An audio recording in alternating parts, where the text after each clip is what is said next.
Assalamualaikum warahmatullahi wabarakatuh. Alhamdulillahi rabbil alamin wa bihi nasta'in. Wassalatu wassalamu ala khatamil anbiya'i wal mursalin nabiyyina Muhammadin wa ala alihi wa sahbihi ajma'in, amma ba'du. Pada malam ini kita menyambung perbincangan kita dalam cerita Al-Aqidatul Wasithiyah, dan masih lagi ataupun kita baru saja masuk pada bab perbincangan tentang al-iman. Musannif Syekhul Islam Ibn Taimiyah rahimahullah dalam Aqidah Wasithiyah ini telah meringkaskan perbincangan atau merumuskan perkara-perkara yang sangat prinsipal berkaitan dengan masalah iman menurut Aqidah Ahli Sunnah wal Jamaah. Jadi kita akan huraikan berdasarkan apa yang dibawa oleh Musannif rahimahullah, dan dengan serba penjelasan kita akan elaborate tentang mana yang kita rasa perlu elaborate, kerana masalah iman ini juga seperti masalah qada dan qadar adalah isu yang paling banyak berlaku padanya kekeliruan dalam kalangan umat Islam moden hari ini. Ya, dan syubhat-syubhat berkaitan dengan masalah iman bukan sahaja dalam bentuk dia kurang, syubhat yang akademik itu kurang, kerana iman ni yang duk bermain syubhat kita ni adalah syahwat. Ya, jadi kadang-kadang dalam rangka kita nak menjustifikasikan syahwat kita, kita mungkin mengambil langkah mentafsirkan iman itu dengan cara yang salah. Ya, berdasarkan macam mana juga yang berlaku pada isu qada dan qadar. Jadi sebab itu pensyarah kitab Wasithiyah memanjangkan isu ini dengan elaboration, dengan penjelasan, dengan exposition yang lebih mendalam berbanding daripada apa yang dinyatakan oleh Syekhul Islam Ibn Taimiyah sendiri. Dan Ibn Taimiyah radhiyallahu anhu sendiri mengarang ada 2 kitab khusus yang beliau karang untuk menjelaskan masalah iman ini saja. Yang satu adalah kitab Al-Imanul Kabir, dan yang kedua adalah Al-Imanu Al-Awsat.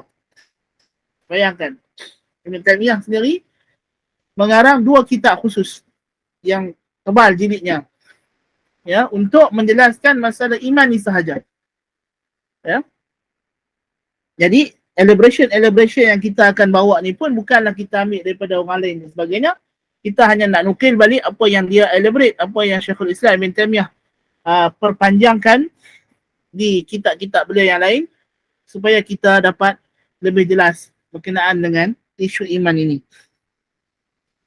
Pertama sekali, apakah makna iman dari segi bahasa?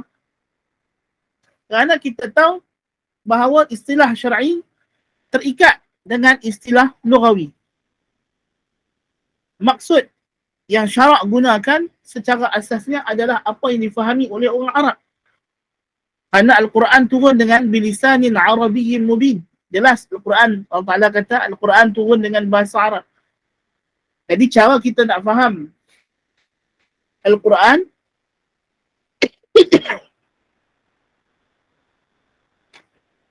cara kita nak faham istilah-istilah syar'i adalah dengan kita faham bahasa Arab. Jadi sebab itulah bila kita bincang apa benda pun, kita bincang qada qadar, kita bincang beriman dengan hari akhirat, bincang dengan nama Allah, sifat Allah Ta'ala. Bahasa Arab memainkan peranan yang sangat besar dalam akidah Islam. Ya? Sebab itulah apabila berlaku kesesatan Mu'tazilah, ulama Ahli Sunnah wal Jamaah menyimpulkan punca kesesatan Mu'tazilah itu adalah kerana kekurangan penguasaan terhadap bahasa Arab. Bayangkan, Mu'tazilah bukan tak erti bahasa Arab tu, hanya kurang penguasaan menyebabkan mereka menjadi begitu sesat. Jadi bayangkan tuan-tuan dan perempuan, kalau orang yang tak erti bahasa Arab satu habuk pun, betapa dia boleh terjebak dalam kesesatan yang bagaimana. Ya? Ini yang ulama Ahli Sunnah wal Jamaah sering memberikan penekanan terhadap penguasaan bahasa Arab. Ada dengan penguasaan bahasa Arab, kita dapat memahami Al-Quran dan Sunnah. Dan musuh-musuh tak boleh nak tipu kita, tak boleh nak trik kita.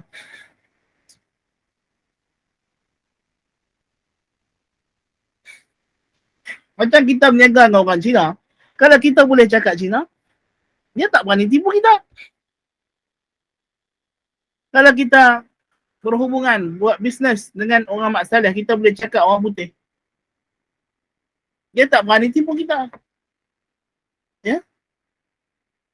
Dan jika kita orang Islam yang memahami bahasa Arab, jadi orang musuh-musuh Islam ni pun dia tahu, oh, dia ni bukannya orang Islam yang biasa, yang hanya ikut-ikut. Ya, ini orang Islam awam, orang Islam awam yang mempunyai pahaman terhadap agamanya. Orang awam yang macam ni lah ditakuti oleh musuh-musuh Islam. Bukan kita suruh belajar masalah apa jadi ulama. Kalau dapat jadi ulama, lebih bagus. Dipersilakan, kita pun seronok. Tapi kalau tak boleh nak fitrah tu, at least kita adalah tapak bahasa Arab yang membolehkan kita, at least bila kita solat, kita faham.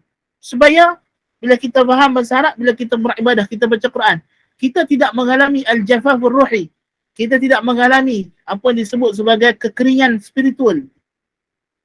Hanya buat ibadat itu hanya sebagai ritual luaran, tak faham satu habuk apa. Baca Quran non tak faham apa. Sembahyang tak faham apa. Tak mahu macam tu. Kan? Kita tidak mahu orang Islam yang macam itu. Yang macam itu tidak memberi daya tahan kepada iman. Orang yang macam ni, dia tak selamat daripada syubhat.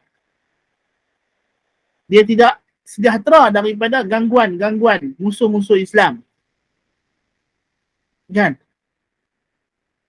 Sebab tu kita belajar bahasa Arab. Ada orang sanggup belajar bahasa Jepun, sanggup belajar bahasa Germany, sanggup belajar bahasa Mandarin hanya kerana untuk, kalau kita kata bahasa jiwa bangsa, kalau kita orang Melayu, kita kena boleh cakap Melayu. Betul tak? Hamka kata orang Melayu tu orang yang cakap bahasa Melayu.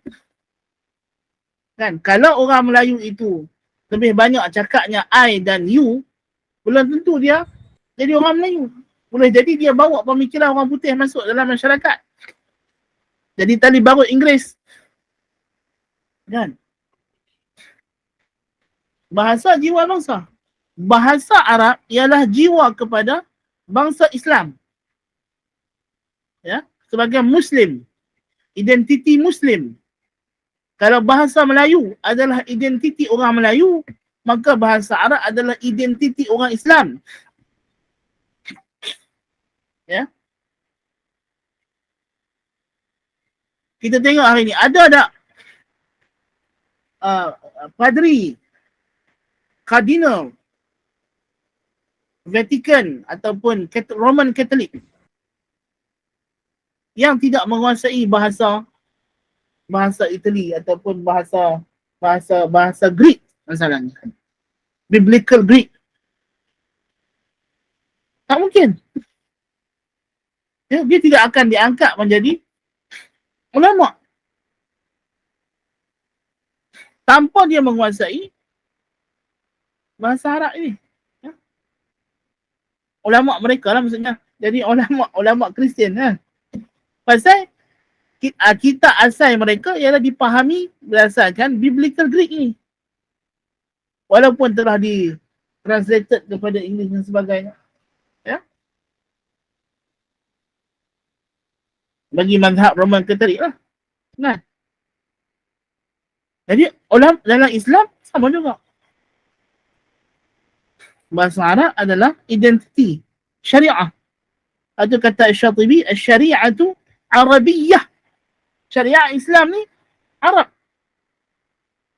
Dari segi bahasanya, dari segi pemikirannya, peradabannya, falsafahnya. Ya. Daripada Arab itu, barulah dikembangkan kepada bangsa-bangsa lain. Kan? Kalau kita nak elaborate masalah ni pun panjang lagi lah. Tapi poin dia, syariat tu Arabiyah. syariat tu kita kena faham. Tak, bila kita nak faham ayat Quran, kita kena faham latar belakang sosio budaya orang Arab.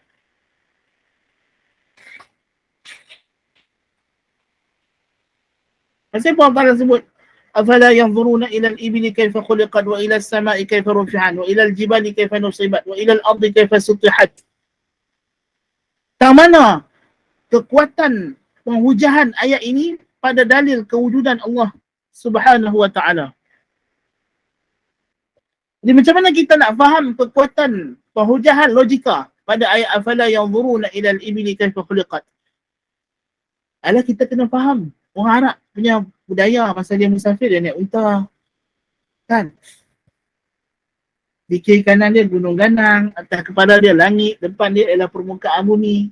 Jadi ini adalah dalil observation yang paling mudah. Kukuh dari segi logik, accessible dan sangat logik. Ya? Jadi kat situ kita nampaklah ketinggian balarah bahasa Arab, balarah Al-Quran. Ya.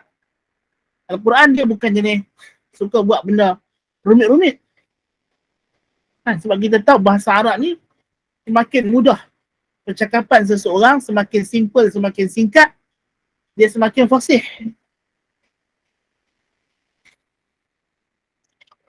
Kan? Al-Quran bukan, penghujahannya bukan bersifat berbelit-belit sebab itu tak sesuai dengan orang Arab punya standard. Kan?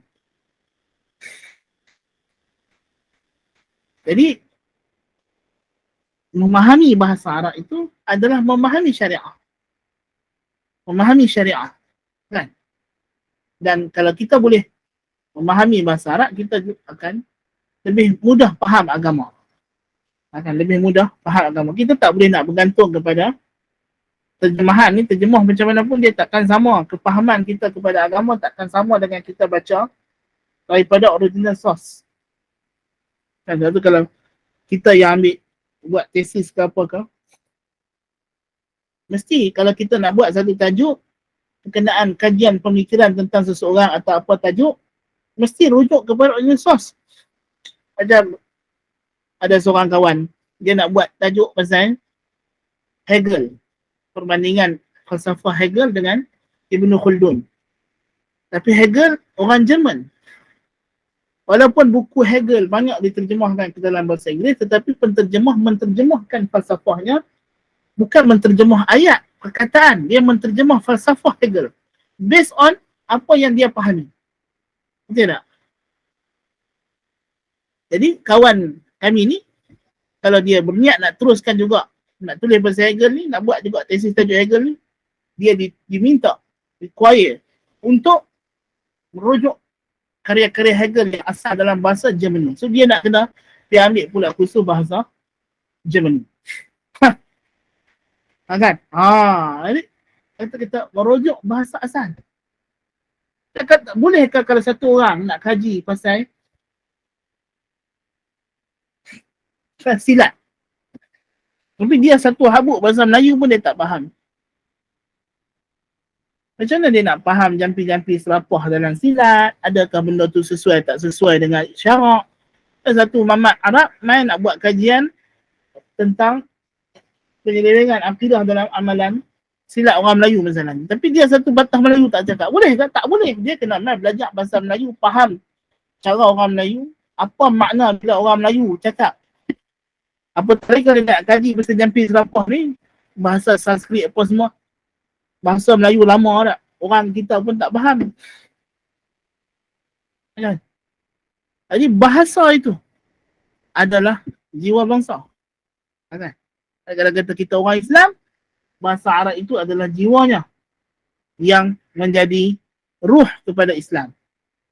Balik pada cerita kita ni, sebab itulah kita kata apa apabila kita nak bagi definition, kita nak buat demarcation, kita kena balik kepada bahasa Arab. Pasal itulah kaedah kita memahami Al-Quran dan Sunnah berdasarkan zahir nas, mengikut kepahaman bahasa Arab asli yang Allah Ta'ala turunkan kepada Nabi kita Muhammad sallallahu alaihi wa alihi wasallam dan pada para sahabat, tabi'in dan tabi'in radhiyallahu anhum ajma'in.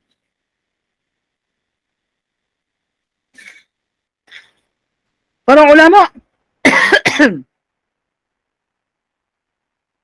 mempunyai beberapa pandangan berkenaan dengan definisi kalimah iman. Kalimah iman. Iman. Alif hamzah di bawah alif, ya mim alif nun. Asal dia adalah masdar. Daripada kataan iman ini terbitlah kata kerja. Ya, bahasa Arab ada dua aliran. Kalau aliran Basrah, dia akan kata asal perkataan ialah iman. Daripada iman, kita datangkan kata terbitan, kata kerja, fi'il madinya amana, fi'il mudhari'nya yu'minu, fi'il amarnya amin. Ya. Kalau mazhab Kufah, dia terbalik, dia asal dia ialah fi'il madi. So dia kata kataan iman adalah satu masdar yang berasal daripada kata kerja amana yu'minu imanan. Cara orang dua aliran, dua mazhab. Ya. Poin dia, isim dia ialah iman. Kata kerja dia ialah amana yu'minu. Dan kadang-kadang di hamzah itu diibdalkan jadi yu'minu. Ya. Dalam sebagian qiraat dibaca yu'minu. Kan? Itu dibaca macam was mak badal tu dibaca panjang kan. Amanu. Kan? Asalnya ada hamzah bertemu di situ.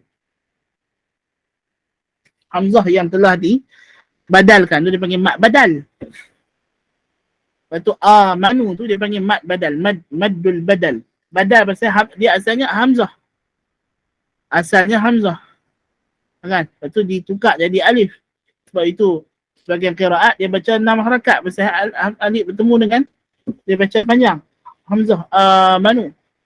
Kita baca Hafs daripada Asim baca 2 harakat amanu. Ya ayyuhalladzina amanu.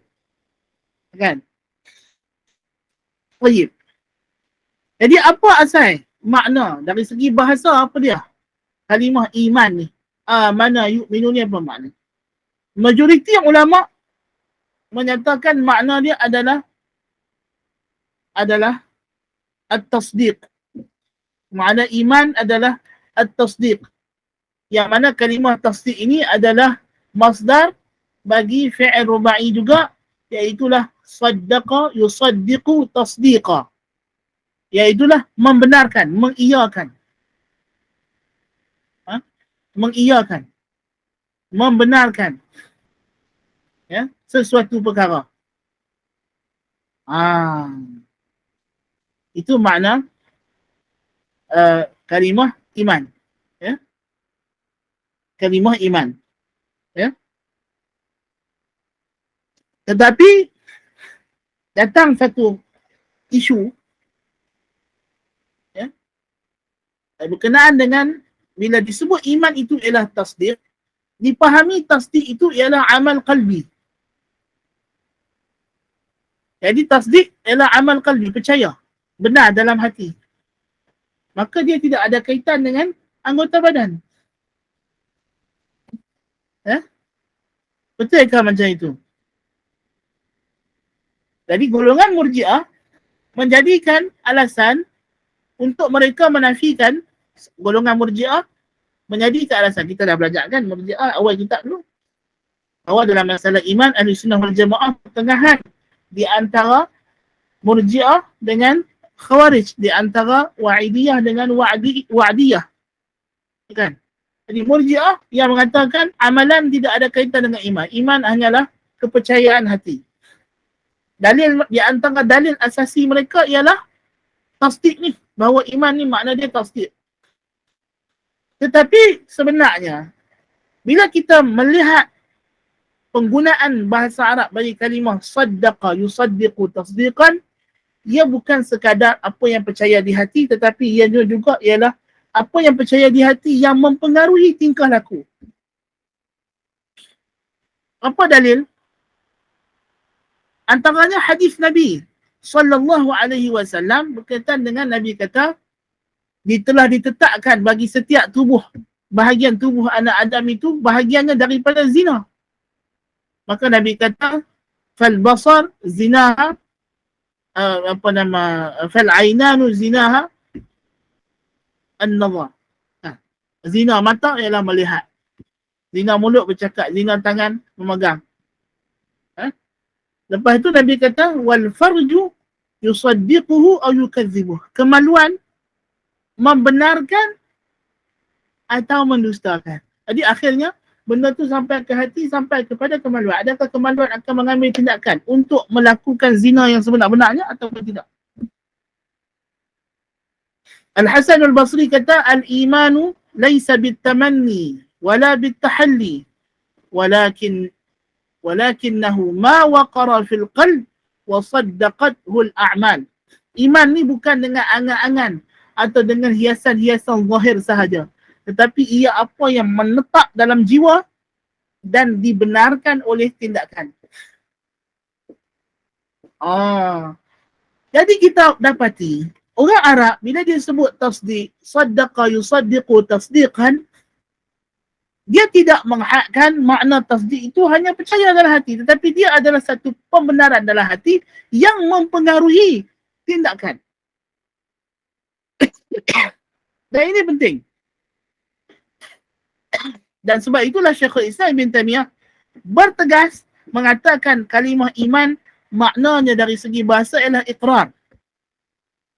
Makna kata, definisi iman dengan tasdik ni adalah takribi. Pendekatan. Bukannya mutabaqah, tepat-tepat.